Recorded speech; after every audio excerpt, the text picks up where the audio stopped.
Hello, today we're playing Shelter. In this video, we'll begin the afternoon scene for Max.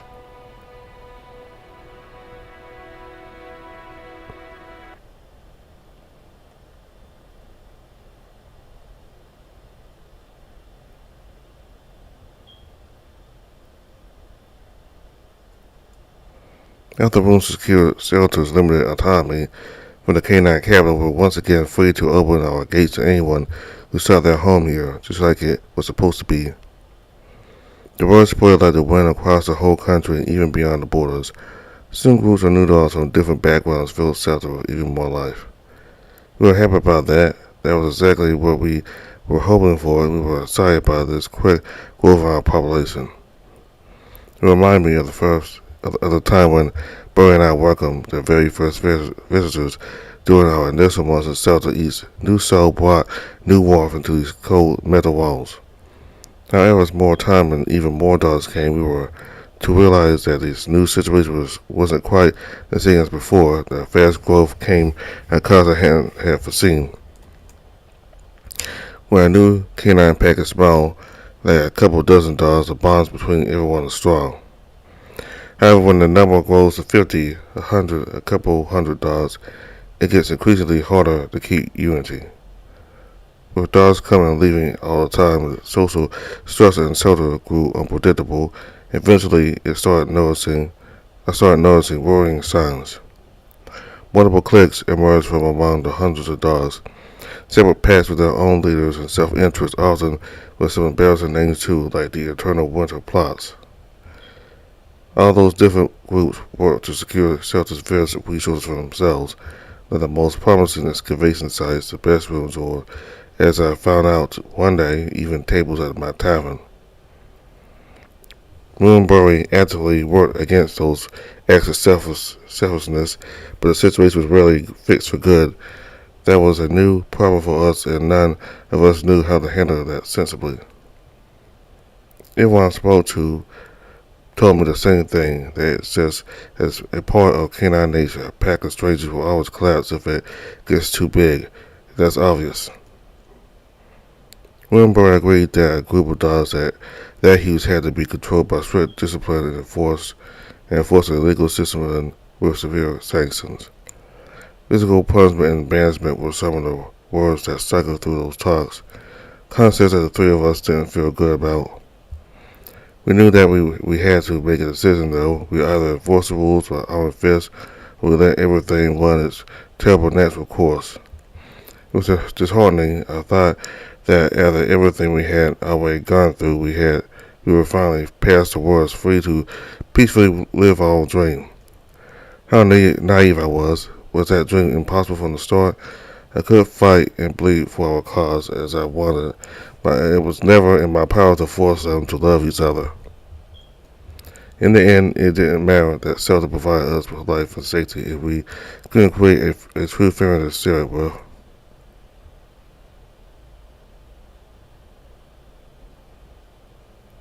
One day, another group of newcomers arrived at the tavern, coming all the way from the south. I was sorry about that, because I myself came from that region as well.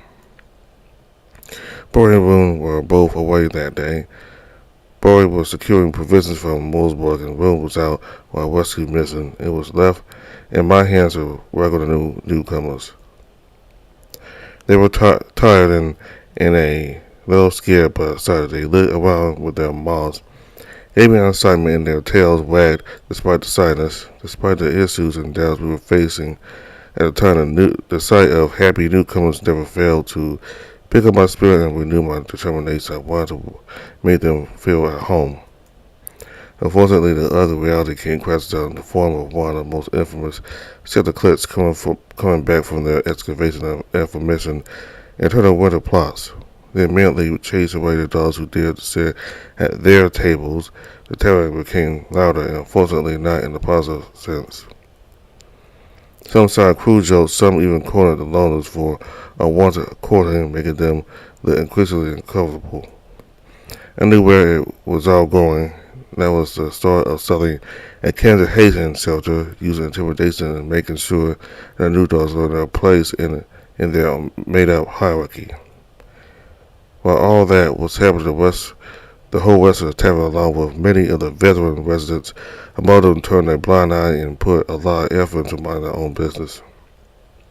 It wasn't going to mind mine, though. I had to do something before it escalated. I took a step to confront the rude dogs, but then a faint voice grabbed my attention. 2 months of milk, please, the voice said. A small Dawson I had never seen before smiled at me from the other side of the bar counter. Warm with honey if you happen to have some. I blinked at him, dumbfounded. Milk wasn't exactly a bestseller among our dogs. I knew that Boyd kept a barrel of it frozen for cooking, but because it was hard to come by and spoil fast. It would take time to defrost and juice and milk food, and I wouldn't even know how to price a mug of it. But I didn't want to refuse that request. I want today to feel special to each and every one of those dogs. So you are the famous human at shelter, huh? The Dawson said, with a wide grin and a sparkle of amazement in his eyes. What spectacular mind! I can't read you at all. I can't help but smile back at him. It was rare for a newcomer dog to approach me with such excitement, despite instead of weariness or fear. I liked that Dawson from the get-go. However, before I got a chance to reply to him about the milk request, the little dog was separated by a big muscle arm, and a huge bullmastiff was staring down at me from over the counter. It was Sagbark, the leader of the internal winter plots, and a massive asshole. He was angry at me for ignoring the calls to his table and demanded we serve a round of booze. I wasn't so keen to do that. The poor ass who aside his clique had already amassed a tab of unpaid orders of food and alcohol. I remind him that they promised to pay after their next excavation.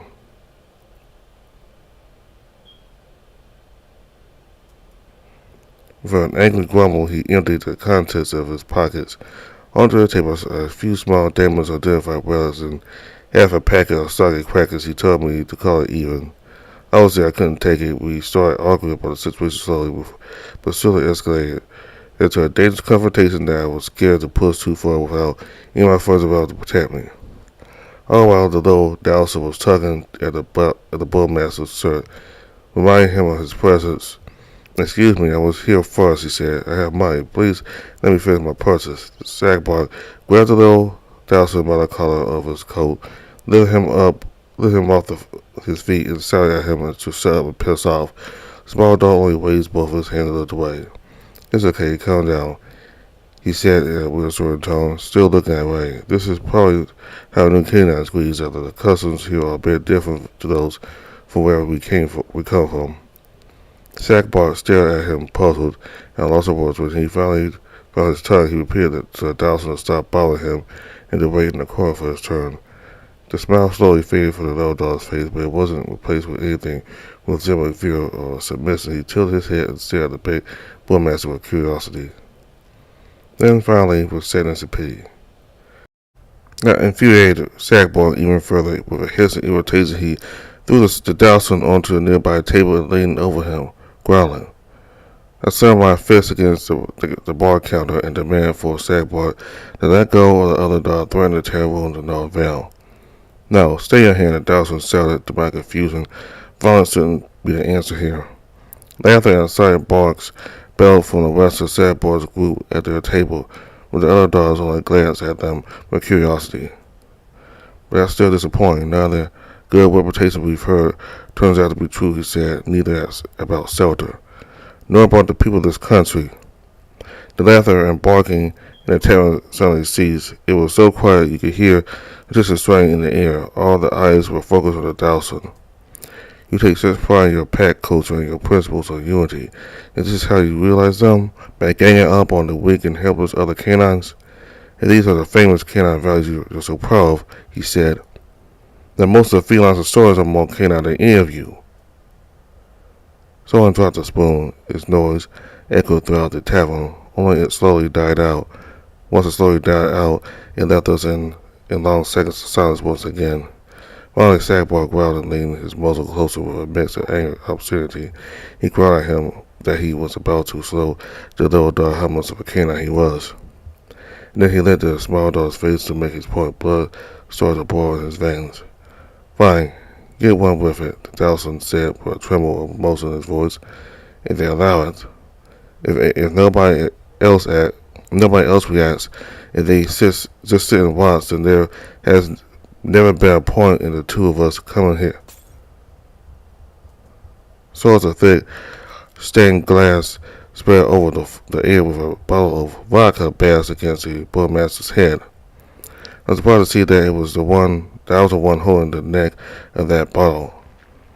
Once bewildered, gave when he feel Sackboy swung his massive arm, grabbed me by the throat, and lifted me off the floor. Feeling the air locked in my throat, I desperately thrusted the broken bottle at his face, but he grabbed my wrist with his other hand. A painful squeeze broke my hold on the bottle. That was bad, staring at those furious eyes of a snarling face, man in alcohol and dripping blood. While I wasn't allowed to take a single breath, I was scared for my life. Suddenly, someone dashed at us and struck my oppressor at the side of his torso. Then again, and yet 2 more strikes in quick succession, making rhythmic, quiet babs. It was a Dawson, but another one. The first one was still lying down on the table, trembling and staring at us wide-eyed. The new Dawson struck not with his fist, but with the short claws of his extended fingers. I recognized that fighting style. That's how some of the feline warriors fought. Sackboy grinned at the little dog's efforts, seemingly on his face. He mocked them, told him to not be so impatient because he would do so much with both of them once he was finished with me. However, he suddenly stopped talking mid-sentence. He opened and closed his mouth wordlessly before he could share with us where he planned to serve his plot exactly. Struggling to keep up my consciousness, I felt the grip on my hand easing up, and I saw the Bullmaster filling up his throat, so unable to utter a word. Then, just as my surroundings were starting to turn mute and bleed to me, he finally let go of my throat once I regained my breath, instead of Sackboy being his chest. Unable to take one myself. Growls and curses echoed from the table of his companions. Almost a dozen fully armed canine warriors stood up one after another with the promise of bloody revenge. And then, once they all finally stood up, the town boomed and trembled with the united noise of 3 dozen more men standing up from their own tables, all of them at the same time. All of the newcomers, loners, and even a few of the dogs from the other clique stood up and stared of Sackboy's packed down. I have seen something like that only a few times in my life. During battles, a spontaneous display of canine unity. It stopped the armed dogs' packs in their tracks. The Sackboy finally collapsed on the floor, unconscious. Warrior Dawson stared at him, while Moses' companion on the table looked at me expectantly and cleared my throat. I told him that while violence and self was generally frowned upon, Moore was absolutely unacceptable. When I asked him to fix Sackboy, Dawson let out a sigh of relief. The sound of a kick at the unconscious Bullmaster was followed by a loud sucking noise, and the big dog's body was finally allowed to take a breath of air. The Dawson on the table stood up and gave a scornful look at his companion, but then he smiled at both of us and whispered something in my direction. The exact words elude me now, but I can still clearly remember how in response I looked first at his companion, then at the other dogs in the tavern, and I struggled to keep my tears.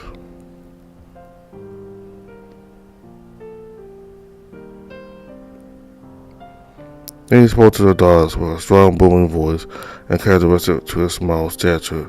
He grabbed everyone's attention and poured words into them, while the other Dawson only sat quiet.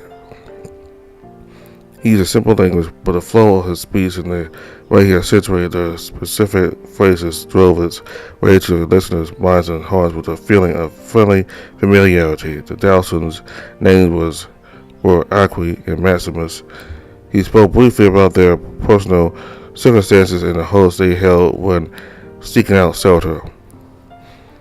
The way the various dogs strongly reacted to his words every time he made a strong answer or a long pause during his speech. Made me certain about one thing. He was deliberately using canine empathy in the crowd throughout the speech to gauge and predict their reactions to an extent I have never seen anyone do before. I didn't mind that, though, nor did I think of that as immoral. I was impressed, and the more I listened, the more convinced I was that I found an ally in him where our goals aligned. He spoke exactly the thoughts I kept in my mind, but never found the courage to add the right way to word them out. Disappointment at the way Settle was divided, the lack of camaraderie, and hopes of what it could have been, the way all of them could break the corruption and rebuild it with a true, pure canine principles. Neither he nor his brothers grew up in a canine country. He didn't buy into the notion that we should accept what we know is wrong only because that's how things were. Neither I, as it turned out, neither did many of the other dolls around us. She was born from the different tables across the tavern, and I knew that something was finally about to change. The seeds of revolution was playing the shelter's dogs' hearts. Of course, not all of them sackbarkers men were actually pretty content with the way things always were. They made it very clear once the big dog woke up and barked at us. His brawl started in the tavern with all the manners of conventional, natural, or improvised weapons in play. The Dawsons barely avoided a chair and a thick glass ball hurled at them. But when they did, the latter found my head instead, knocking me out with a loud smash. As expected, the next few weeks saw great changes in Zelda. Of course, we couldn't expect everything to switch overnight, but it was the little details that so promised. We temporarily had way less working seats in the tavern after that brawl, but that didn't stop more of the new dogs from coming to interact and have a good time. Those that didn't see interacting with others must finally found their own little groups of friends. The cliques were still a bother, but the abusive predators weren't always ignored anymore. Everyone knew about the new faction that started in Shelter, led by the Dawson brothers, one strong words and one deadly with hands. They gained more influence with each passing week. Everyone warned me that something felt wrong about those dogs, but I was convinced that their presence was the best that could have happened to us at the time. Unfortunately, they were right. Eventually, we were faced with a great crisis that threatened to destroy the future of Shelter, and all that had accurate maximus in the center of that. We lost a lot during those unfortunate events. Ackley isn't with us anymore. But when it mattered the most, even with his brother gone, it was Max who dedicated all of his being to protect the new family he found in Shelter. It wouldn't be an understatement to say that we owe Max our future. Right now, Shelter is the biggest and the most harmonious it has ever been. There are no more cliques or other kinds of exclusive factions. Matt chose to take on the role of a gleeman. He also sometimes helps me with the relics. He doesn't mention his brother often. I think he keeps himself busy to ease that logging. Hazing simply doesn't happen anymore, but the newly arriving newcomers have to be prepared to be soured with overwhelming curiosity and positive attention from the old locals. Those changes took some time to develop in our community, but they did, and made me find a renewed appreciation of canines, even if they sometimes act like bad dogs. And they're also easily impressible in each other. Each one, without exception, can be better when it's done the right way. They are the most socially malleable species in the world. So those were the last major events in Zelda so far. Now with the fifth course of our Zelda life journey, I can't wait to see what's going to happen next. Zelda doesn't like stagnation. But it's all good, no matter what hardships we may face within ourselves, the other people or the world itself. I know there is nothing we can fail anymore, because we are not alone anymore.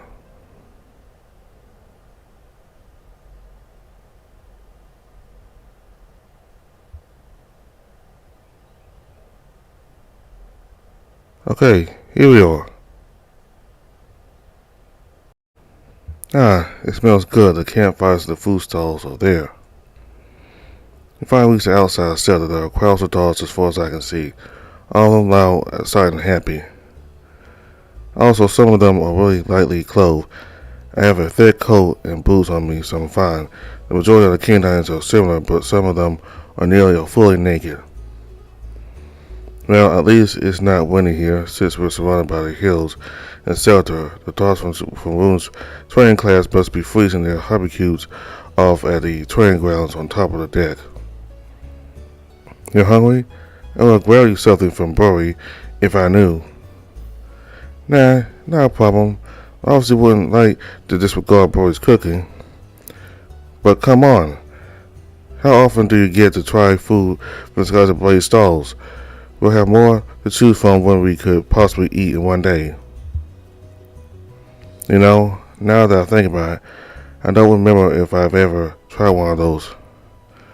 You kidding me? Oh boy, we have to fix that. Have at least a dozen snacks I'd like you to try. Also, let's pray I can taste them. There's a bunch of canine stuff that doesn't agree with my stomach. Like wild aged meat. Yeah, it just doesn't smell good to me. That's fine. You should always trust your nose. We'll sure to find a whole bunch of stuff you will like. We're both gonna get stuff full. Are you sure you shouldn't be careful with food before your big performance? Why should I? What's the point of Skies Ablaze when I can't treat myself? Don't worry. I got all of it planned out. I got a nice jiggle in my head. It's all gonna be fine. Yeah. It sounded really nice during the practice in your room. I'm sure the guys will love it. And it's going to be even better than with some light percussion and the crowd are wooing and all that. And Luke, now that you're here, it's going to be even better. Thanks. I'll be sure to cheer you on from the audience and help you keep your hype up. Now that's great, but I was thinking about something even better, something I really couldn't do without you. I'll tell you in a sec. For now, I think I should go find Solon and Parbeer quickly. I need to tell them that we're going to be performing a bit earlier this time. So you're not going to perform solo, right? Sometimes I do, but it's nice to have someone supporting me with some percussion. A sacred and light drums makes a big difference. It's going to be hard to find them in this crowd. Don't tell me you're going to sniff them with your nose. That's why not? I know how they smell, you know. They're my friends. You know, I still find it unbelievable that you can just recognize someone with your nose. There must be countless dogs you've met in your life. You've met countless dogs in your life too, but we can always recognize each of us without even having to sniff us, right? Just by looking at us, that's even more amazing. Oh, come on, that's not to say you're not blind. It's not like you can't see. And you're not nose blind. You can smell, right? Just like your strength doesn't lie in your nose, neither does ours in our eyes. I can see, but I think I struggle to recognize specific people sometimes if I only had my sight to go by and I wasn't allowed to smell. Max smiles at me, wags his tail. I wonder if he's downplaying his capabilities as a canine or if that's all true. Despite living with canines for half of my life, I would never know how it is to be one. Even if I use canine mind to dip into their senses, my eyesight always stays good. Anyway, it'll probably be the quickest if I go look for them on my own. I'll try to be back soon. How about you wait for me near that metal blocky thing on the wheels? As soon as I'm back, we can go check out the stalls. I'd only slow him down, huh? I know he doesn't mean anything by that. He's kind of right. That still kind of stings. Still no problem. Go get him, boy. Woof woof. Be back in a minute. Max gives me a quick salute and runs away, blending into the crowds. I'm left on my own, surrounded by a whole bunch of dogs minding their own business, or talking with their friends as small groups. There's nobody I recognize from my work at the tavern. I can't help but feel like a lost child. I'm no stranger to solitude, but I feel that loneliness is better to bear with when you're not actually around with people. At least I can make my side as loud as I want because it gets drowned in by the surrounding noise anyway. I carefully step over a naked snow-bathing dog and approach the metal thing on the wheels. It's one of those weird, complicated, heavy machines of the ancients with no clear purpose. It has doors and a small room with soft seats inside, as well as its built-in sets in the front and the back. Anyway, it'll probably be the quickest if I go look for them on my own. I'll try to be back soon. How about you wait for me in that metal blocky thing on the wheels? As soon as I'm back, we can...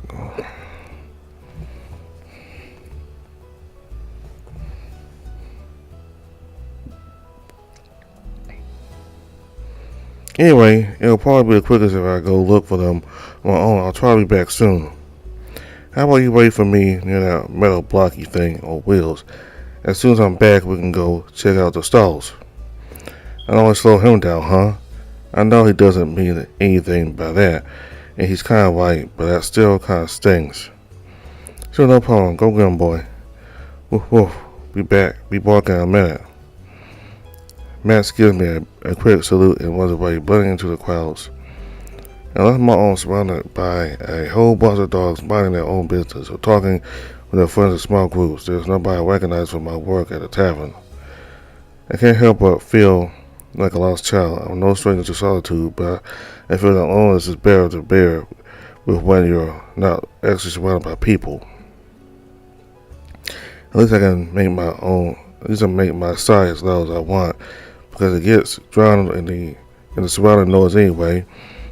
I carefully step over a naked snow-bathing dog and approach a metal thing on wheels.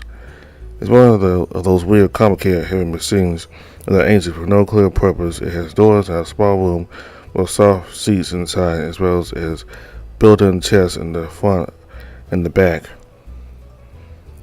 So some theorize it could be a kind of a mobile cabin. Two canines can push it from the back, and the front usually has those sturdy metal rods we can attach a harness for pulling. But that doesn't make sense. It's unnecessarily heavy, badly insulated, and the ridiculous number of additional wireless parts contained within it but leads me to believe it could be a weapon of some kind. Please just don't blow up here randomly. What is it, boy? So many handsome sights you can't contain your loins? What? No, I'm just talking to myself. Don't eavesdrop. Sir, is that you? Good afternoon, human. Very nice of you to accept my invitation. I've been waiting for you. Of course, I totally remembered. Come, humor a dog with a quick chat.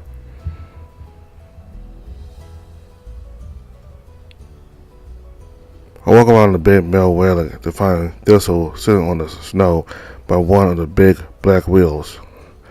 The old blue healer holds his lit bone pipe, spraying the thick white smoking mist through the cold air.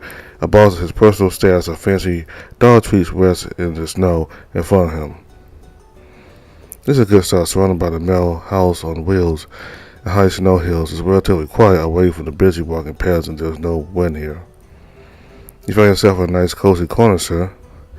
Indeed, I like it too, even more so with the company. Come on, boy, sit down. With an inviting smile and a few pats on the ground, he urges me to join him. I squat, carefully mindful to not freeze and wet my butt in the snow. Good boy. Now, shake. He reaches out his hand. I give him a strong, confident handshake. Good boy, human, good boy. You can have a treat.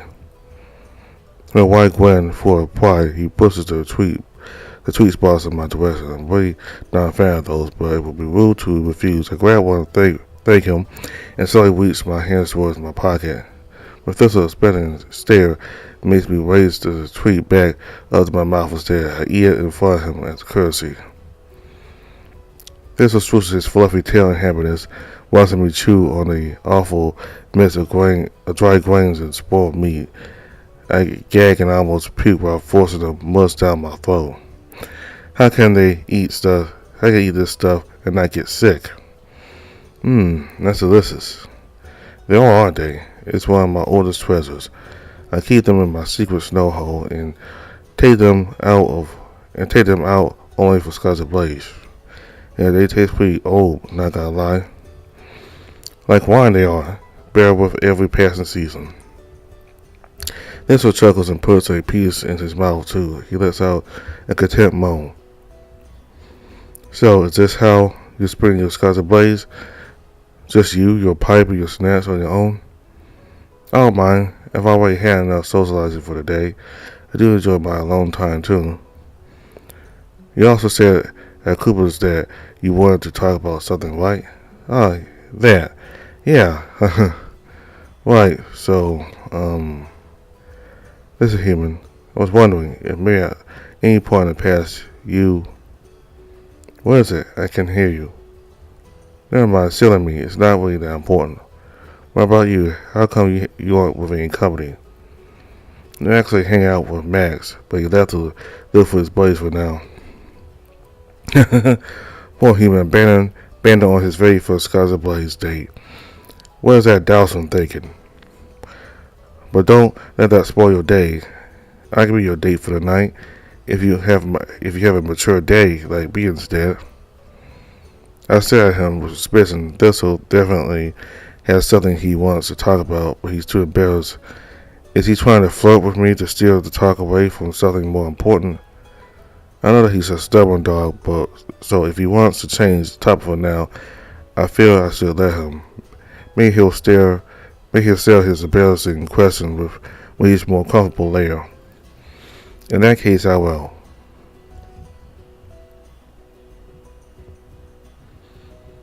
Oh, that would be lovely if I wasn't taken already. He'll be back eventually. He told me to wait here. I know. For as much airheaded as he may be sometimes, he's diligent and trustworthy. I have no doubt he'll show you a good time. Seems like we both have some time to spare. How about you look into something for me? Look into something, huh? Another one of your bets with Room? I've had enough of staring at barbecues today. I wouldn't say no to that, but no. Thistle puts his hand on the ancient walking cane he got from Teeth this morning. I see. Sir, do you want me to investigate your walking cane in Monovision? Why, it's just a stick for walking. What else do you expect me to find out? Come on, lad, look at all these nubs and holes and junk. Don't you think it could be hung some extra functionality? On top of already have a magical looking tube for enlarging vision. What else could you possibly need? Who knows it? It could have some gizmo for starting fires, setting light, massaging hands, or maybe even some hidden cutlery or blades for self-defense. All typical conveniences for the ancient elderly. Doesn't that pique your human curiosity? It does. Okay, sir, give it to me, sir. Let's have a look. Let's have a quick glance. Good boy, human. Just a good lad. Open your mouth, huh? Come on, open up. Confused and weary, I slowly part my lips. And Thistle quickly flicks another tweet to my mouth with the aim of a marksman. Taken by surprise, I reflexively swallow it in one piece. No what's it, you glutton. You have to chew them slowly to release the yields of built-up flavors. Yeah, I just couldn't stop myself. They were so good. Ugh. A light, uncontrolled burp fills my mouth and nose with a stinking, rotten odor. I desperately suck in clean air to not pass out. Don't you worry, lad. There's still a lot left.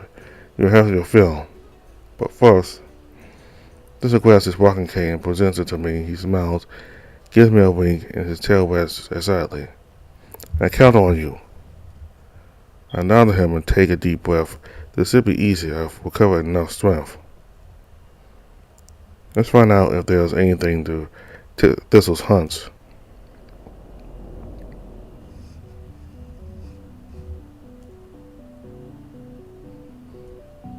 Oh, damn. Sure, you're right. It's full of mana. I knew it. What kind? A lot. 3 different types with a few intertwining mechanisms. purple, yellow, green, so it's ungulate, avian, rodent. Why is this so complicated? What the hell is this? Weirdly looking tube on the side of the cane is one of the few elements without mana. Still, when I stare through it, it lets me see far away in pretty good detail. This is really useful. We should take it apart and see how it's made. This could be helpful to scavengers.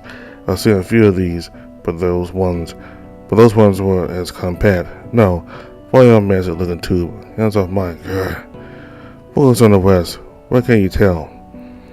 I hold the cane in my hands and start investigating it from all sides, looking for any elements I could recognize. It's very intricate with a bunch of unnecessary parts.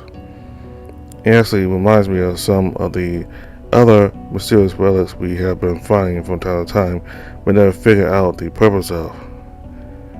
They were of different sizes and construction, ranging from the size of a door handle to a hefty metal beam. All of them had those hollow tubes in their construction, as well as that weird nub by the handle in the middle. When I pull it, it makes a clicking sound, but it doesn't do anything else. Not to mention that those other relics were either too short or too heavy for walking canes. As for display, I find one on the bottom of the handle. Now in my vision, I expect to see it show a certain symbol, like on all other relics of this kind. It's usually the symbol of a lock, padlock, enclosed in a slowly oval shape, like a fingerprint, something related to security. However, this time it's different. There's a padlock icon, right? Well, this one is not the same as the others I've seen. The padlock here isn't inside an oval or any other additional shape. That's interesting. I pull the lock. Nothing happens. I swipe it. Nothing happens. I press and hold my thumb on it.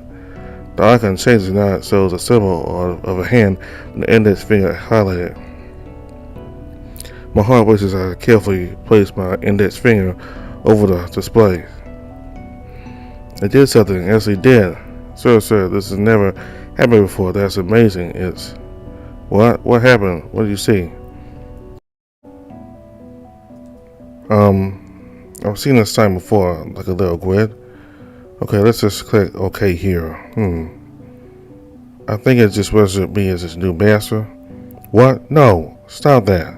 It's my cane. You don't even need one, human. Your legs are young and healthy. I know. Tell that it should listen to me. This will be healer, not you, human. Hold on, I'm just trying to get a hang of this menu here. It's so tiny. System. Then this here. Permissions? Okay, I would need to take more time to mess around and find out how to put you here instead of myself. So how about I just change the permission to let it be used by anyone for now? Sure, sir, I don't want to find out what happened if I touched it otherwise. From my experience, absolutely nothing. But you also wouldn't be able to access any of its special features. And that is? Let's see if the clicky nub will do anything now. I grab the handle in the middle of the cane and put my finger over the pulley thingy. Holding my breath, I apply more pressure and... darn, still nothing. I was so sure we got something. Can I try? Maybe it will listen to Daddy. Sure, try it. And it came back to this, and he starts investigating it from all sides. Then he puts his hand on the handle and starts massing a clicky nub as well, and still nothing happens. However, I notice that there is brief activity in the purple, yellow minor sections, like something was supposed to happen, but the reaction was blocked. I also notice that the display at the bottom of the handle flashes briefly with its click. I ask Thistle to hold it still so I can see it. There are more symbols, a letter O, or maybe that's a 0. Also another weird shape I don't recognize at all. A rectangle with a cut bottom right corner and a curved line going through the top right part of it. Where I throw it in the thin layer of snow, Thistle stares at it with his head tilted. And then instead of pulling the nub, he pushes it forward from the other side. No way, it's working. Sir, you did. It's doing something like... I don't know, I can feel it. It feels fine in my hands. And the tip, look, it's laying out sparks. You can see that? Barely, but surely. Do you know what that means? A fire maker? It must be it, doesn't it? I knew it. Wonderful. That's exactly what I was hoping for. Spider-Man pleads for him to be careful. Thistle puts his hand close to the sparkling end of the now active walking cane, probably to feel the warmth. However, it isn't warm at all. He then tries to slowly and carefully touch it with one of his claws. Blimey! The poor dog cusses in pain and flails his hands like he just got burnt. The walking cane drops on the ground, and the activity in it stops. The metal nub jumps back to its default position. High enough for you now, sir. Told you to be careful. Don't you sass me, you whippersnapper. It wasn't high at all. I was being careful enough. Look here, boy. This lifts his finger. There's blood dripping from it and a constant trickle, and it takes me some effort to finally notice where the damage is exactly, and half of his claw is missing. I didn't feel anything until it ate deeper into my claw. It just took it away. We should get you bandaged right away. You're bleeding. Oh, don't worry, lad. Canine claws bleed when you cut too far. That's nothing unusual. Then my horn thistle puts his injured finger inside his burning pipe. There's a short hiss of a cauterized wound. That's a pretty badass way to start bleeding. He takes his finger out, empties the content of the pipe onto the snow, and then starts refilling it with fresh tobacco.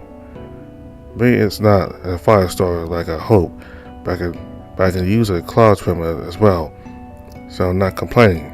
You know, sir, I'm starting to suspect it may be something more than that. I pick up the artifact, brush the snow off it, and pass it back to his owner. Before I can even mention anything about safety, he pushes the nut forward wide away, and starts fooling around with the cane again, drawing something in the snow. The snow seems to straight up disappear right in front of the tip with just a few smooth strokes. Thistle draws a big plotty booster and hypercubes. Oh, I love it. This is wonderful. I can do so many things with this. Just be careful, please. It's dangerous. Don't you worry about me, lad. It's all safe in Thistle's hand. As Thistle says that, he tries to jab the cane down and make a pose. However, half of its left just sinks straight down, seemingly without any resistance. The poor dog trips and falls. Be careful! One towards him to help him stand back up, but he grumbles and shoos me away. I must have hurt his pride more than his face. I grab him trying to pull the cane out of the ground. It's strangely resistant to that, huh? I get the snow nearby, and it's good that there's solid rock right in front, right below us. The cane ate through the stone just like a hot knife goes through butter. Seriously, what the hell is? I've only noticed the change in display. It's also number 4 in bright blue color. The display starts blurring for me, and a wave of exhaustion ease up on my mind. I sit down and cover my face with my hands.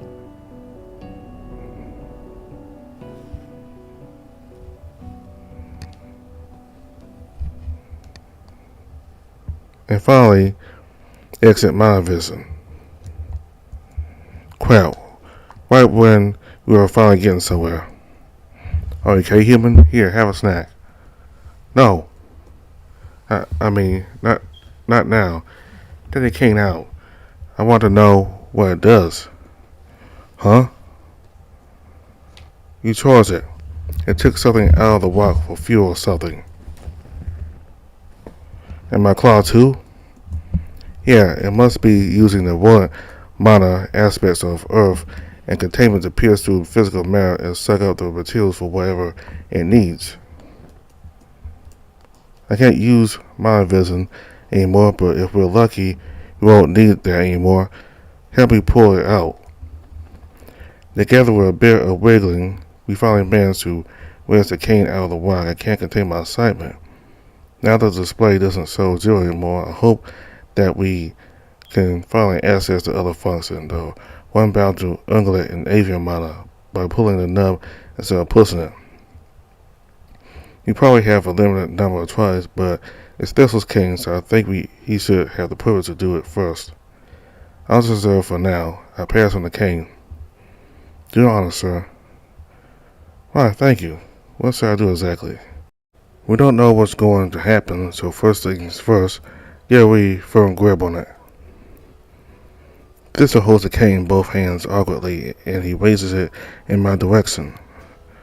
I move my head closer to look straight into the hollow metal nozzle. There are no sparkles at all, and it's completely dark inside. I wish I could see deeper. Okay, now what? Remember that nail you push to make the cane eat stone? Try to pull it instead. Oh, pull it now? Okay, Right, I think I'm holding it wrong. One hand grabs here. The base probably goes on my shoulder. Take your time. Thistle switches his hands and moves the cane around to find the best way for it to stay hold. Probably he settles in the same position he first used in the tavern this morning, based on the base of the cane is nested on his shoulder. When he holds the metal handle in his hand, he readjusts and stares at my face through the side tube. He holds his hurt finger on the trigger. Your eyes look beautiful, though. Look beautiful through the looking tube, human. Thank you. Now put your finger on the knob. Right. What I say now, slowly. A sudden sharp, never believably loud noise of explosion pierces through my ears. Thistle drops the cane like a hot potato, freaked out of his mind. Some of the nearby dogs start barking furiously, while others keep turning their heads around in confusion or cowering in fear. None of any of us have ever seen anything like that. What the bloody hell was that? I turned my eyes in the direction where Thistle was aiming the cane. After more strenuous staring, I can finally notice a tiny hole in the snow near one of the snow-bathing dogs. The dog is still fast asleep, and a thin white stream of smoke or steam seeps out of the hole a short step away from his head. Did the cane throw something in that direction? When I point that out for Thistle, the old dog stares with his mouth wide open before he can finally speak. Human, this is not just any ordinary walking cane. Yeah, it's not. It's also a toy. Yeah, a pretty loud one. Ouch. Being that perfect for the festival, T couldn't have chosen a better time to give it to me. I wonder what it throws anyway. A pebble, maybe? It ain't on the stone, after all. Is this an ancient way? Is an ancient idea of slang? But a walking cane, a looking glass, a mirror, disintegrator, and a terribly loud sling in one. Wow, this is so bizarre. You know, in a way, it kind of reminds me of the Skies Ablaze turret. Except the turret is enormous. This relic here is just a tiny bit of square you can hold in your hands and it only throws little pebbles or something. While the construction and the technology seem similar, it's obviously nowhere as destructive. Not all relics need to be harmful, weirdly. Seeing the cannon's technology being used in my cane for entertainment fills me with joy. And even our turret of mass destruction is harmless the way we utilize it for Skies Ablaze. It's all about how you use it, like a cooking knife. Well put, human. So, will you let me try it now? Sure, take it. See, I wonder what I should try to aim it at. How about you try poking one of those floating candle lanterns? See how accurate it is. Got it.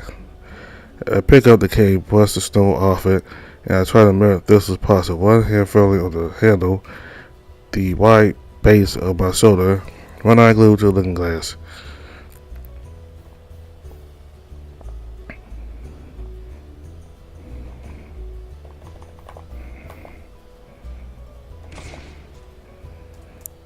It's too far for the pedal to reach it. Could be. It is only a toy after all. We should have 2 more pedals though. Do you want to take your turn? So let me try. Just cover my ears. Could you? This settles the cane on his shoulder and aims in. He got it. He destroyed that lion on his first try. See that, human? That's how you do it. So the cane is powerful enough after all, huh? Indeed, but it's only as good as the wielder's eye. This weird because weren't you supposed to be the one with the bare eyes, human? Grr, damn it, let me try again. We should have one more pebble. I like your spirit, lad. Here you go. Someone's boss. Crap. Seems like it listens only to you. As it should. Let me see. Yeah. Got it. Yes. Good job, lad. This is awesome. The best little gizmo we found in months. Indeed, indeed.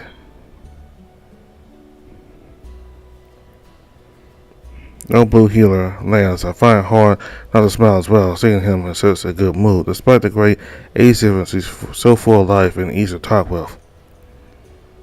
I also find it interesting that he's usually so horny when talking with the other dogs, but he hasn't pushed anything with me except for that one comment earlier.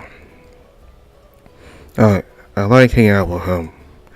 I feel comfortable talking to him. I enjoy shooting at lanterns with him and being praised or consoled by him. It's like I feel a hole in my heart by simply being around him. No, sir, don't take it the weird way, but my dad was as fun as you.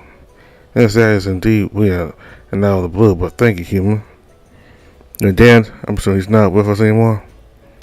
I don't really know. I hope that if the word about settlers, but he would come here one day. But he hasn't yet. I see. If it's any consolation, I think that he wouldn't want you to spend your time tonight moping and feeling depressed over his absence. Or take it as your duty for the night to get blind drunk, get wild with your mates, and have so much sex that you'll still feel it until the next sky's ablaze. Okay, that's more like him. I chuckle and shake my head in fate defiance while my mind nods with passionate affirmation. Ah, here you are. Sorry for taking so long. I was there, so nice smell you here too. I see you kept Luke Cully while I was gone. Yes, but you can have him back now. Thank you for checking the rocking cable for me, human. Oh, it's not. The more I look away embarrassed for the pretty thistle, sense the opportunity to put another dog snack in my mouth. Damn it. I stared at him surprised for a moment. My first reaction is to either spit it out or swallow it all in one piece, but I don't. Instead of absorb Thistle's mind charge released into the air when he hurts his finger earlier. I let it burn inside my body while I close my eyes and chew on the treat in my mouth. My perception of flavors changes over time. Yeah, it's delicious. This was tail swooshes left and right from that comment. If he didn't catch on to my deception earlier, he must be aware that I'm fully genuine now. Oh, no, please, give, please. And let out an involuntary whimper of a beggar. I immediately shake my confused head and let out an embarrassed cough, but that doesn't stop this immense from laughing at me. Stupid canine matter. Sure that, sure. Come see me again and you'll have another. I still want to talk to you about something else anyway. Yeah, I thought so. About what?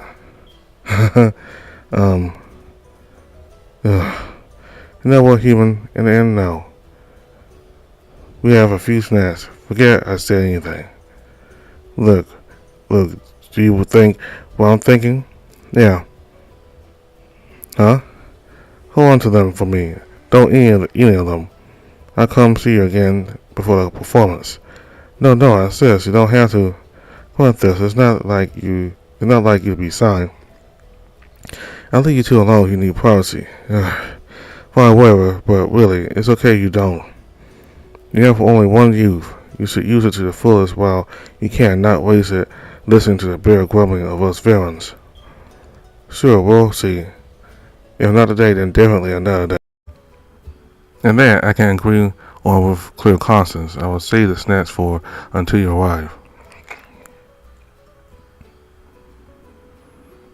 And that I can agree on with a clear conscience. I will save the snacks for you until you come. Now go, kids. Enjoy your youth. I'll be here if you need me.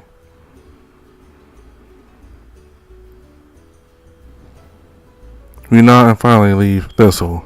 That was a nice little encounter, and there's still so much of our afternoon left.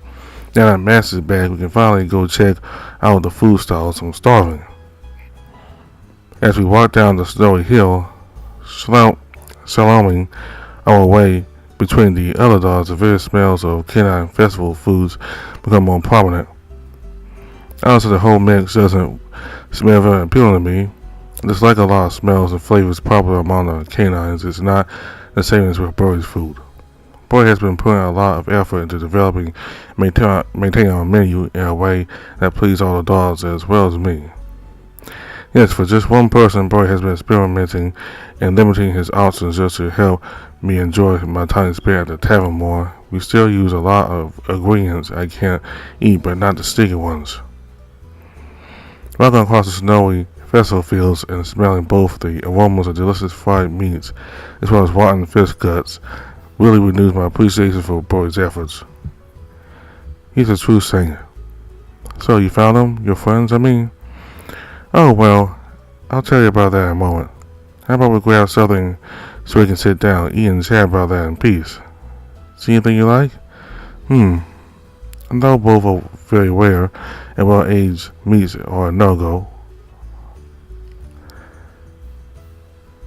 I know both very rare and very well-aged meats are a no-go. Oh, it is a no-go. You know, I could go for something like campfire sausage. I seen a couple guys baking some over a fire since inside shelter.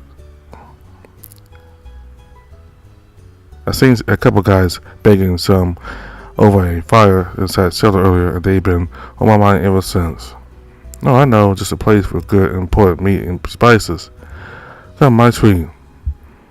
Max grabs my hand and leads me through the crowd towards shelter's metal walls.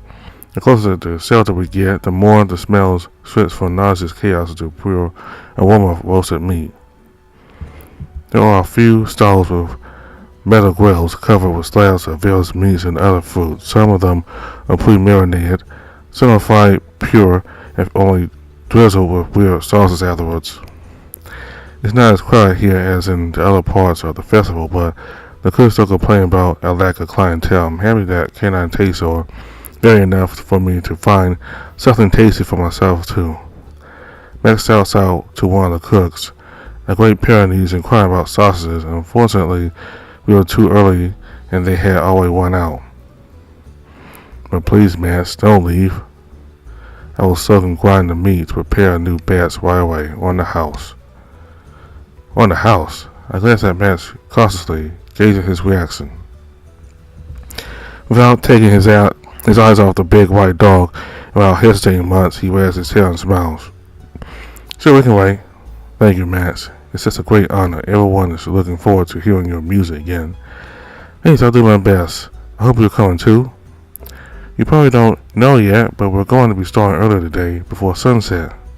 Oh, we'll be sure to spread the news. If I put the rest of the steaks on sale, I'll still be able to get rid of them on time. Great, thank you. I'm sure both of you and your mate will have a blast. I know I will. My mate? You know, you're not going to the concert alone, right?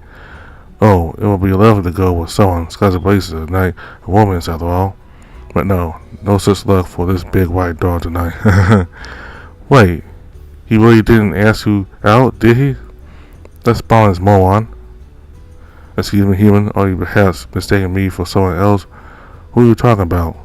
Yes, Alan is right. You really are thick-headed. Now, Luke, let's not be rude. You get me worried. Sorry for ignoring me. It's not my business anyway. Did I do something wrong? Am I a bad boy? No, Luke is just being weird. Let's get back to talking about sausages, please. Oh, okay. How hungry are you, Luke? Like on a scale from 1 to 10. No, in meals. In meals of sausage. A quarter maybe? Come on, I thought you said you were starving. Yeah, but we wanted to try a bunch of different stuff, right? Oh, right. Just 1 meter then, please. Alright, come right up. That still sounds like a whole lot to me, but I don't even argue. I observe Max with curiosity as he chats up with the desired Pyrenees. While he notices me staring at him, he whispers confused. What?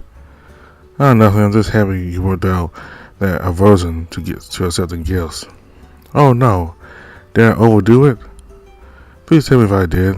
Was that rude? Should I have paid this time? No, seriously, I mean it. Calm down.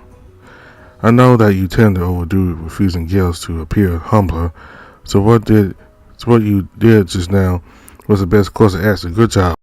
You know I really don't like being indebted to other people. I know. But I learned that when people offer gifts, it's more often about their joy than mine. Refusal can make things awkward, while accepting always makes them happier every time. Exactly, you've been doing great. I saw how you acted when T brought you the bomb, and you were pretty smooth that time too. You're learning. Max lets out a sigh and wags his tail. He has a confident smile on his long muzzle. Thanks. I should probably pay you though. I know that guy. He comes to the tavern all the time. We do chores him. I clear my throat, and I'm about to call the Pyrenees, but then I find my jaw locked by a swift clasp of Max's hand. He shakes his head. You can't give me a reason about accepting gifts. You can't give me a lesson about accepting gifts and then immediately try to refuse one yourself.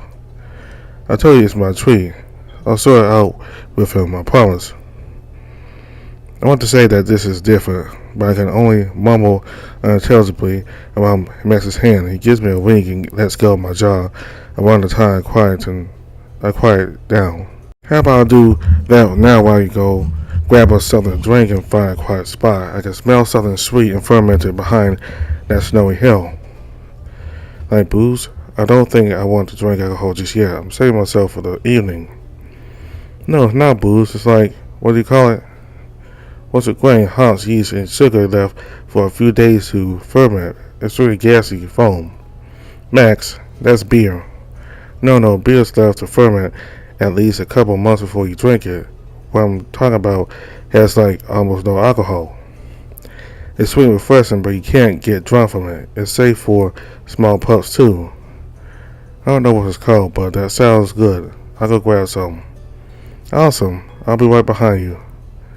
I leave Max to chat with the sausage dealer and follow his directions given by him to look for the drink stall. I can hear them talk about Southern anime as I walk away. So, Alan's intel was right. The Great Pyrenees is here outside, and he plans to attend Max's performance. The stupid bastard couldn't bring himself to ask him out. I told Max it's not my business, but I really want to do something about that now. It's painful to see two perfectly good boys missing out on each other because of lack of action. I have to discuss that with Max later on. Right now, let's focus on getting the drinks. It isn't hard to find what I was looking for. After I come around the snow hill, the sweet scent is noticeable even to my nose. Someone pops a quart bottle and taps the white foam rising from the top. I got 2 bottles too. When asked for the price, the merchant dog stares at me for a while as if he's unsure what to say, and ultimately he accepts the coin. No freebies for me, huh? At least that makes things easier for both of us. Now just to find a good place to sit down. Somewhere common and a nice view would be ideal. I think I know just a spot. I started climbing one of the nearby snow hills with Mel Watchtower erected on top of it. It's long and tiring, but I know it's going to be worth it if only it's vacant. That would be just... Nope. As soon as I reach the top of the hill, I can hear a couple of heavy howls booming from the top. I can't actually see anyone, but someone must be there already. Damn.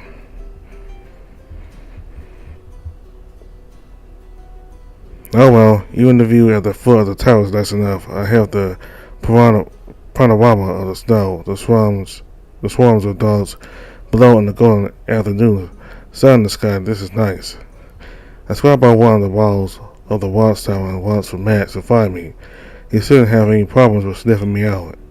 If we talk about sniffing, the balls smell nice. The mix of roasted grains is sweet, light fermentation creates an alluring aroma I've never experienced before. And they are still warm, perfect to drink in the cold. I can't wait to open it and have a sip. By the way, it would be nice to open them with Max. Have a toast, give him my breast and press and stuff like that. I hope they won't get too cold by the time he comes back. The yummy steaming hot liquids, just pouring it all in the snow. What the hell? Is someone pissed around the corner? Hey! Wait a second. Have I seen him somewhere before?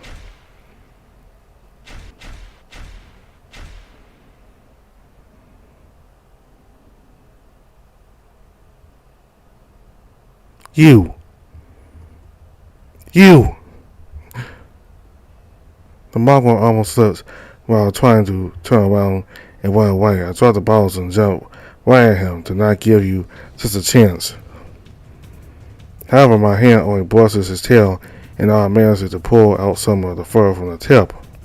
Damn it, he's going to skate down the hill. No, I won't let him get away this time.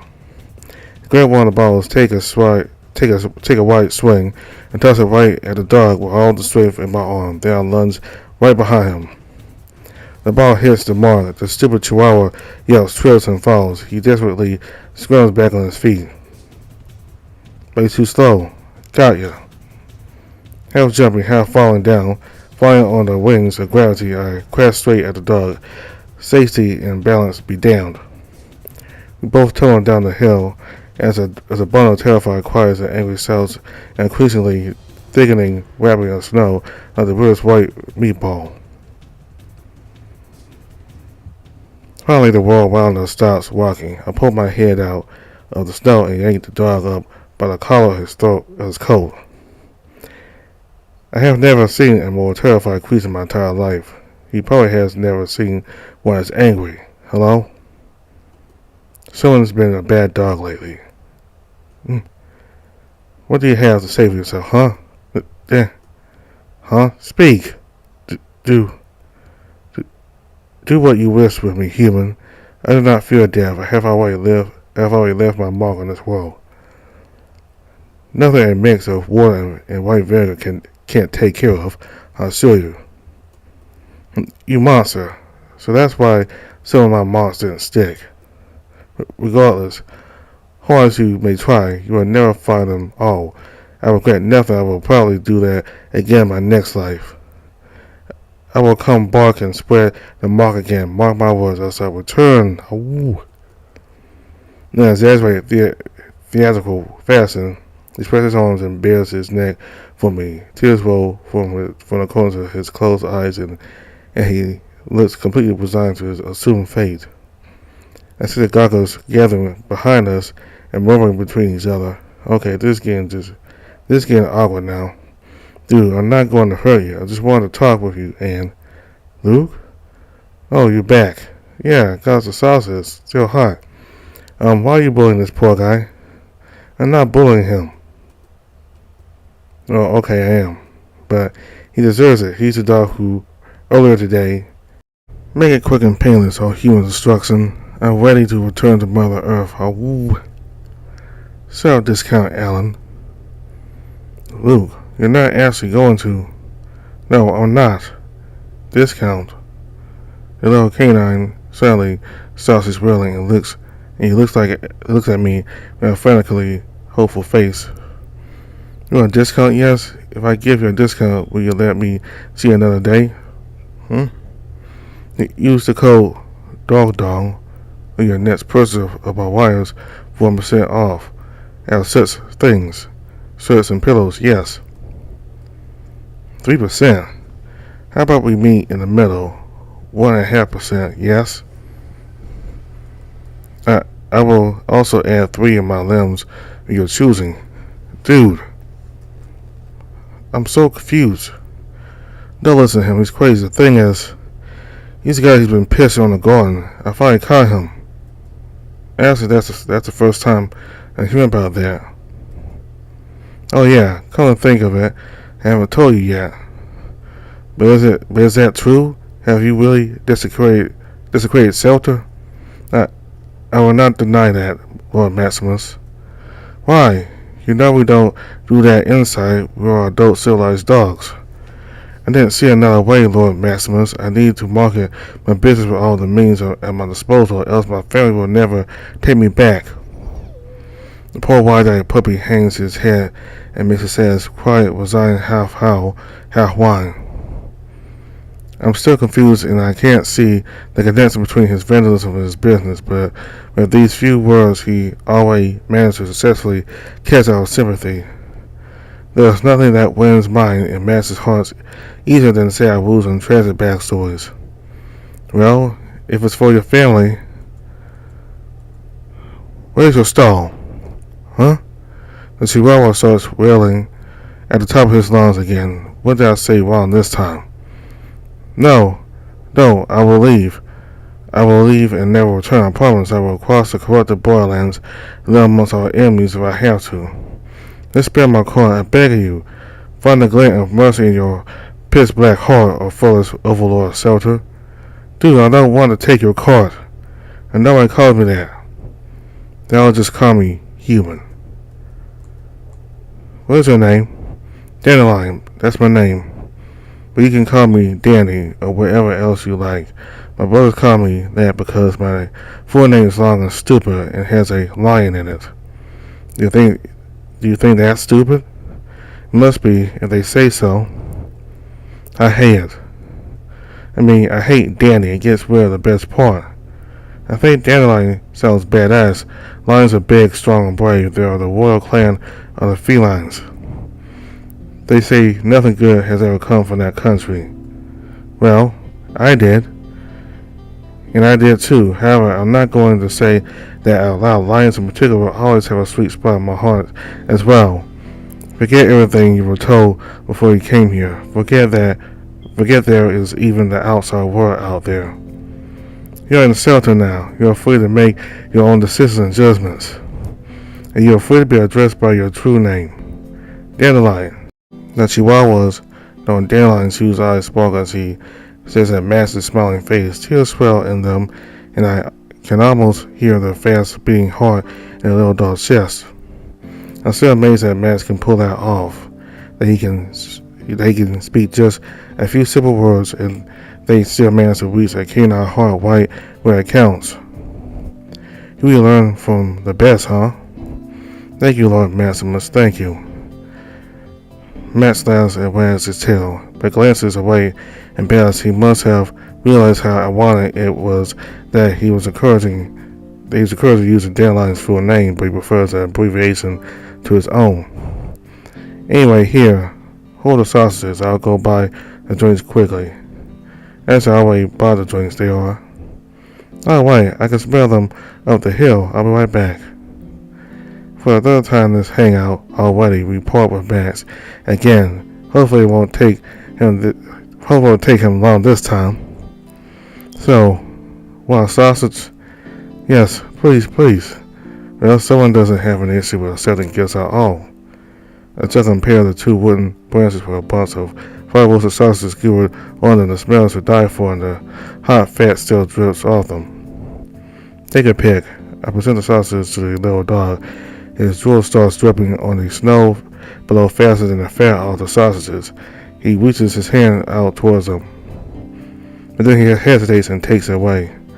I don't have any cans on me. Okay, it's not going to be so easy after all, huh? So what? Just grab one. We've got enough. No. If I haven't earned enough to eat, I won't take it for free. That wouldn't be right. Dandelion hides his hands in his pocket and looks away. He puts a lot of effort into staring down at the snow, while drool hangs off his lips and slowly turns into a small icicle. I'm sorry to stare at him, thinking about the conversation we had with Masters a few minutes ago, the skill of accepting gifts. Maybe finding the right way to give a gift is a skill on its own as well.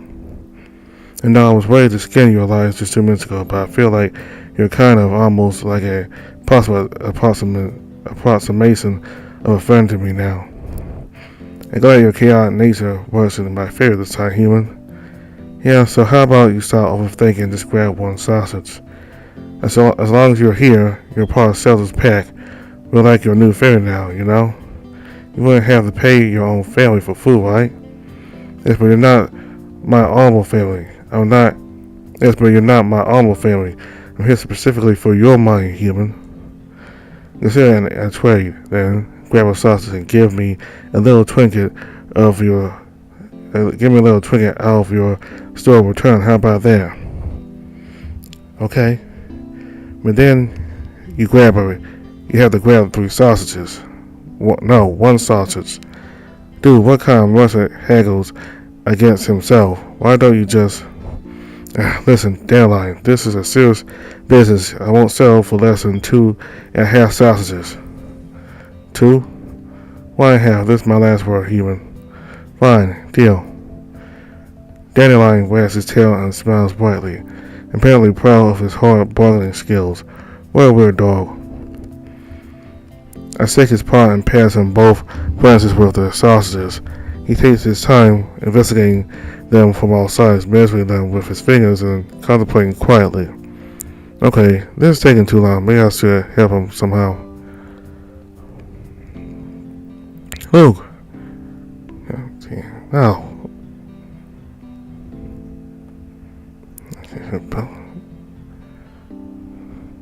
Luke!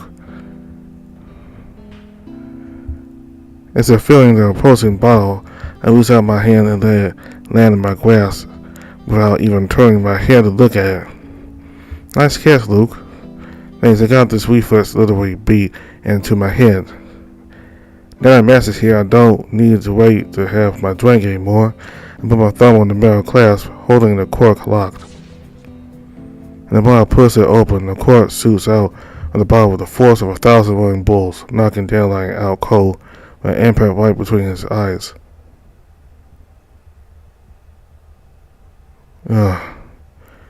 Sorry again, guys. I didn't think it would buzz up so much just from tossing it over. I knew it was gassy, but this time it pretty much exploded like a fountain. Seriously, don't worry, dude. Besides, now that I think about it, it must have been the bottle I tossed down the hill at Dandelion during our chase, but so it's not your fault, really. Thank you for giving me some of your drink. It's really good. Told you, and the sausages were as good as I hoped to.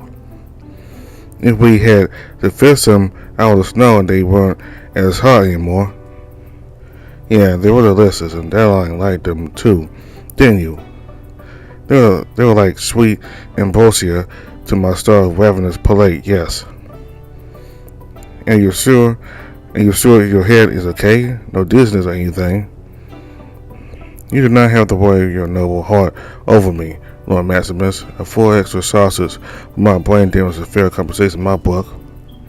On the top of a trade, they're going to buy something only still. Please buy.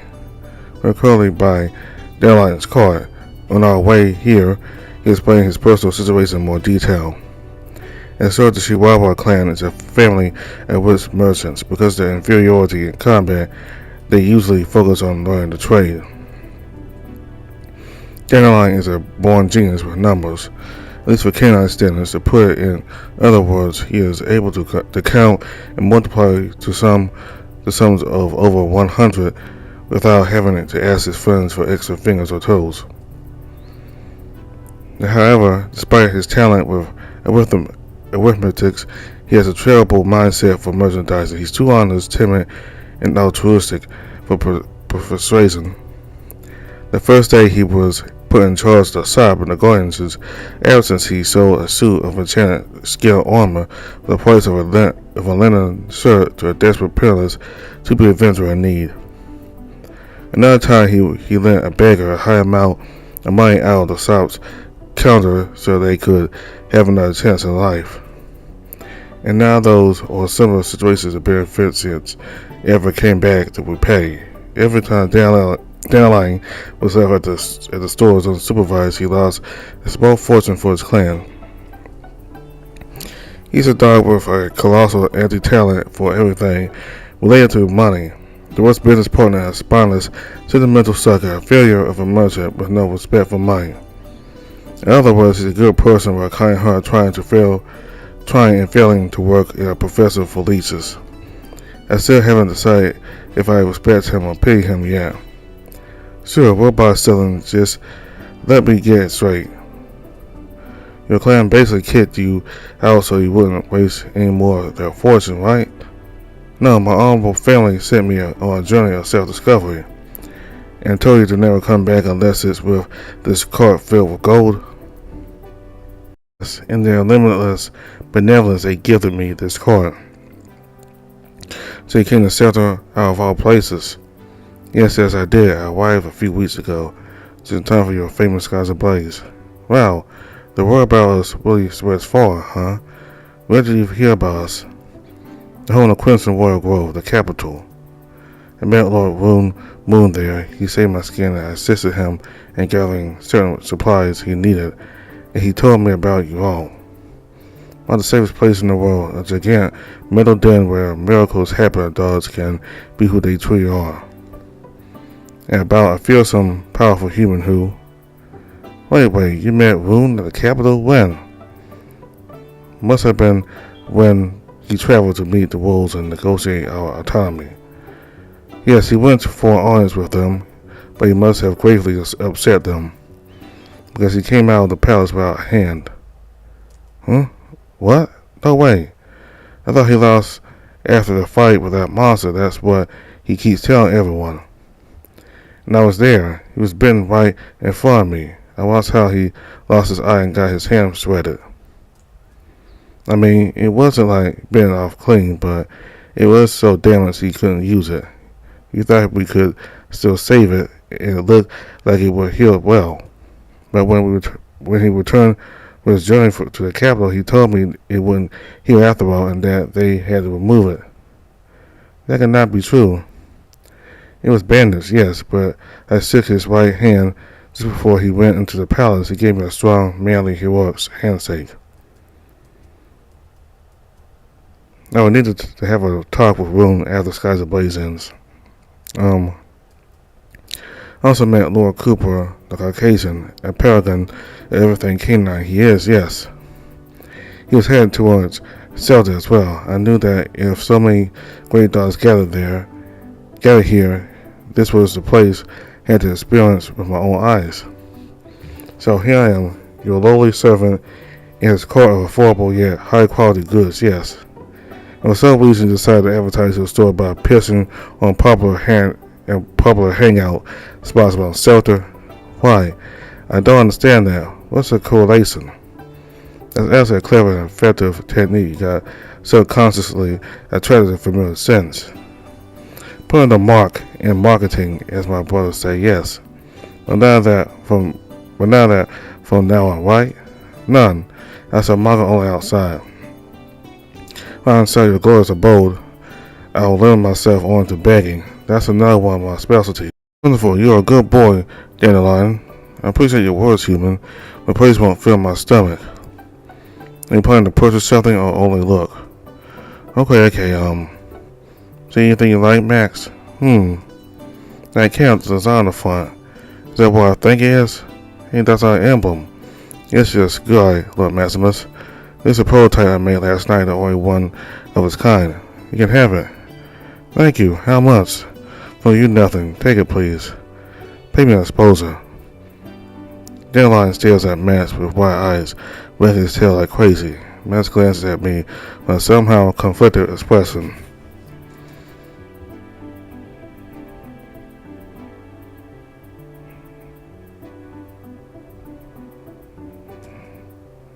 I would be honored. I'll wear it during the performance tonight, and I'll tell all my friends I got it from you. Thank you, Dandelion. I'm sure they will sell like hot sausages if you make more of them. Max wags his tail and smiles, making the chihuahua almost explode from happiness. The little merchant must be so proud to have his gift accepted by the local store. However, despite the tail wags and smiles, I can't shake off the feeling that Max is somehow sorry about the whole situation. I wonder how much genuinity there is in his smile right now. So, I found Silent and Fireball. They are coming to help me with the performance since we originally planned to perform later during the night. They already had plans for the afternoon. Well, crap, what are you gonna do? What else I'm gonna play solo. I already sent a few guys to spread the word. But don't worry about that for now.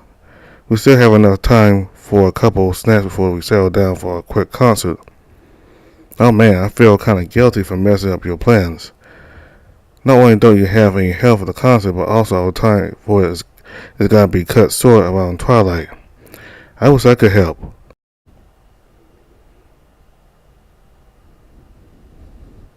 Oh, Luke, I thought you would never ask. I have something very important to ask of you for the performance, something that can make up for everything we lack. Something you said only I can do, right? Yep, listen, Luke. I'd like to incorporate one of your embers into the performance. What? Dude, are you serious? Absolutely. I want to make it the coolest performance ever. The coolest and the deadliest performance. You know this isn't something that should be cast for no reason. There's so much that can go wrong. Out of all people, I didn't expect you to be so worried about that. You're pretty good with that stuff. Oh boy. Doesn't say more about embers. We have to yet again go back into the elemental basis of what mana is. It's our life experiences, our vital energy, and the power that allows solidifying reality itself. Each species creates its own mana with different qualities. Each type encompasses different concepts and basic elements of reality coming together to create what we call our world, as well as its inhabitants, like ethereal building blocks of reality. Some of the concepts commonly associated with Canaan mana or order, delight and unity. There isn't much confirmed about the human mana yet, but I feel that at least the broad meaning of the truth is a part of it. Humans are also a special type of mana fuel abilities that use an intense method of bringing out those specific aspects as words of command for powerful magical effects. Using basic racial abilities like my mana vision requires only one mana type to use. The effect is very predictable and the focus is usually contained within the caster's physicality or senses. However, a master of an ember burns his mana in a close conjunction with the mana of another species for a specific and very powerful effect by bringing out those singular basic elements of each mana. These are the spells of the true power, as some call it, magic born from the caster, but no more limited by its source, making it possible to bend the world itself to one's will, not much unlike gods. Summoning blizzards, tornadoes, hurling stone, melting fire breaths, covering the sky in night like darkness during daytime, healing wounds with a touch of a hand, attaining true flight of blinking powers. Those are only some of the embers already known to be existing across the world and through the documented history. And Max wants to call upon the power of that caliber to entertain the crowds. I'll be honest with you, I don't feel too confident about that. If that can help you, I'll do what I can. Thank you, Lou. It will be unforgettable, you'll see. Yeah, I think there are one or two flashy and relatively safe embers I could use. And even if I fail, the guys will still have skies ablaze to look forward to later, so not a great loss. Actually, I have something very specific in mind. Yeah? Max grins takes an exaggerated wide stance. He then throws his arms forward and shouts at the top of his lungs. Primal Ember! Guard our gods! The dogs nearby stare at us surprised and get quiet for a moment, before eventually return to their own talks and snacking. Max seems proud of his impersonation of me. He got so much into this air that even the snow around his ankles repelled a little from the burst of his spirit. I feel a bit uncomfortable though. Oh no. Is that really how I sound? Yeah, it's immediately kinda lame now, but pretty cool in the heat of the moment really. Plus it's the perfect spell for us tonight. It makes the time slow down to a crowd. We enter something like a dream we can control. Now it creates a temporary speck of reality out of the contents of the target's mind. Troubles and all. It's not something that can be controlled at all. It's not a party trick. Where is it then? It's like, I don't know, for epiphanies and stuff. And that's perfect. People listen to music for the very same reason. We all gather together as one big family to share this special time together, getting closer with each other and more in touch with our own selves. How about you even use that in a concert? We're talking about a big crowd, right? Yeah, quite big, but maybe we could work around that. You know how howling can help us align for our canine abilities, right? Yeah?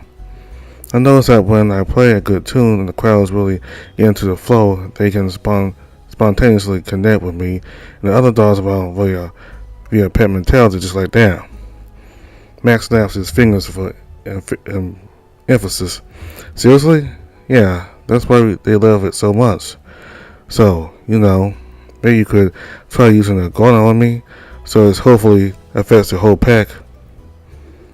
Since I'll act as a target for the spell, we should be able to spread its benefits to everyone. I'm much better mentally than I used to be, and music makes everything even more wonderful. Okay, I'll consider it. Thank you, Luke. Thank you. It'll all work out perfectly. You'll see. Don't get excited just yet. It won't matter if I can't cast that ember in the first place. I haven't used interspecies magic in a long time. We're already talking about third level mana burning here, but to be honest with you, I'm not sure if I could even control the canine in its most basic form as I am right now. Matt chuckles and shakes his head in disbelief. Then he glances at me and grins. He stops, crouches, and raises one of his hands as if preparing for a strike. Where's he going to? Before I can stop him, Matt jabs the side of his own stone with his fingers. He watches for a moment, but then wags his tail and looks at me expectantly. He really shouldn't have.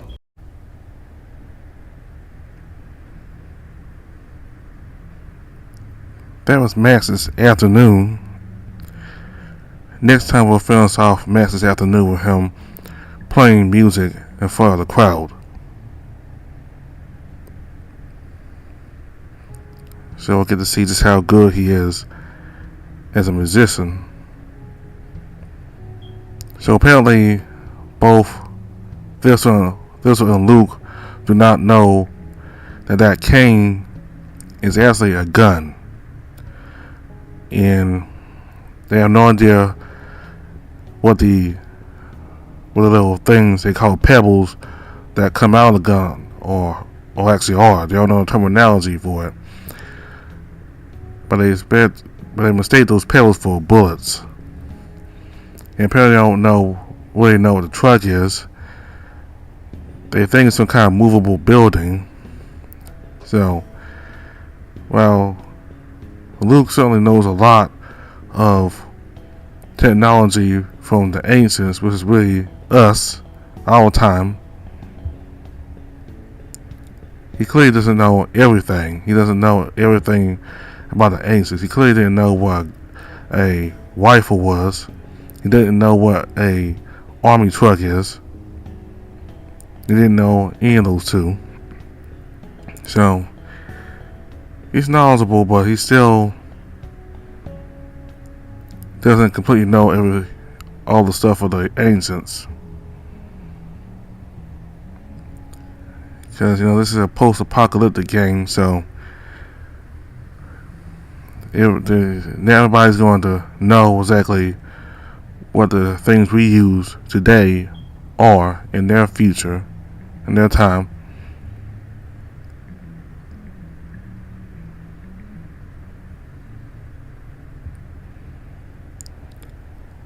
So that's all for now. Like I said, in the next video we'll finish off Max's afternoon with him playing his music in front of the crowd, and then we'll get started with a night scene in preparation for Skies Ablaze. Also, this is the only route right now that is currently being worked on. The routes for Bury and Rune are done, but this is the only one that's still being worked on. They're still getting new updates. So, once we get to a point of the route, I will not be able to continue. I'll have to wait until a new update comes out, but I don't have to worry about that until later this month when I get caught up with Max's route.